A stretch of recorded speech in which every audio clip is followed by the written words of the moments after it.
Let's bring in another special guest. Let's bring in Mike Huckabee. He's the U.S. ambassador to Israel, and he's live from the embassy in Jerusalem. Ambassador, what a historic day. Let's get your initial thoughts on this deal. How were you guys able to get this across the finish line? Well, let's give credit where credit is due. There were a lot of people at the embassy that did a lot of just groundwork, but the real key is President Trump. He's the one that made this happen. Certainly, envoys Witkoff and Jared Kushner were a very big part of sealing the deal, bringing it together. But this would never have happened without the leadership of President Trump.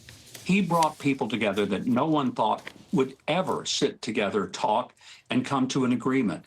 And it's really a remarkable day. And I'll tell you, there is a great sigh of relief being heaved throughout Israel today, because this is a day that everyone here has been praying to happen for 2 solid years. And praying here too, Ambassador, as you know, Americans have been praying for this. What happens next? I understand Parliament has to meet, the deal has to actually be signed.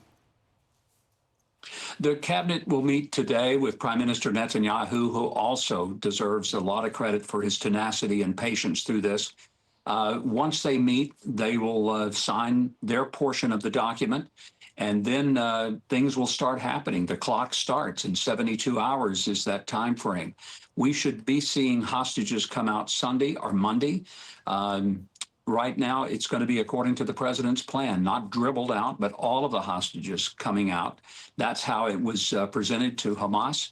The president made it very clear 2 things had to happen. Hamas had to deliver all the hostages, and then they would have to recognize they don't have a future in Gaza. And the consistency and clarity of the president's message is part of the reason we're here today. Ambassador, you know the political system as well as any American in Israel, and you know those on the right of Netanyahu want complete and total victory and don't want this deal. I know the president, the prime minister's always got to weigh those things. Politics play a role. How big are the numbers of people? What percentage of people want to just see the IDF go into Gaza City and wipe the whole thing out? At the expense of the hostages, I don't know of anyone who honestly thinks that's a great idea. But people want the hostages out. They want this nightmare to be over. The reservists, there are thousands of Israelis who have left their families, their jobs to be called up in the reserves. Over 1,000 have died fighting in Gaza. Israelis want this to come to an end. And so if the president and prime minister can deliver that, I think the numbers of people who will say, no, we don't want that, I can't even imagine. They could probably fill a booth at a Waffle House and have room for guests. You know, Ambassador, I don't want to invoke any negativity, but when you're dealing with Hamas, you're always on pins and needles. Are we there, or is there still the possibility of them pulling out of this? And again, I hate to introduce that portion to it, but I know radical Islam is when I see him. Lawrence, you're like a guy that says that we just ran out of bacon for breakfast. I'm going to have to believe that there's, and by the way, there's very little bacon over here.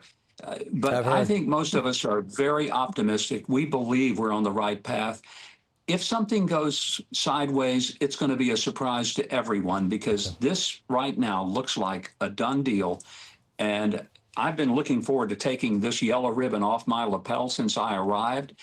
And I hope that sometime between now and Tuesday, this is coming off and I'll never see it again. It will be a sign that all the hostages are home with their families.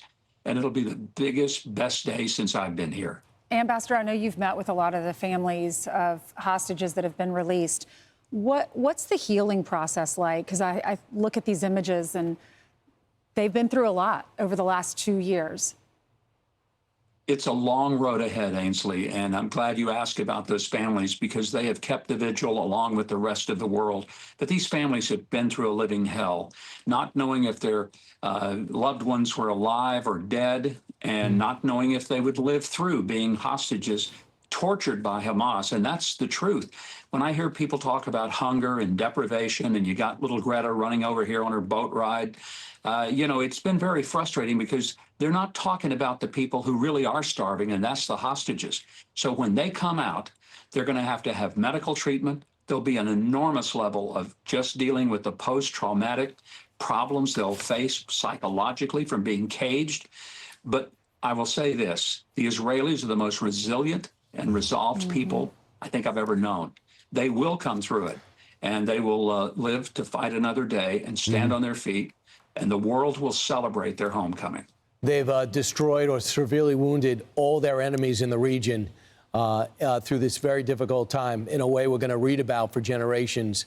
Ambassador, we have 1,000 other questions for you, but unfortunately that's our time for now. We hope to check in with you again soon. Look forward to it. Thank you, and God bless. Thank you. God bless you, too. As well.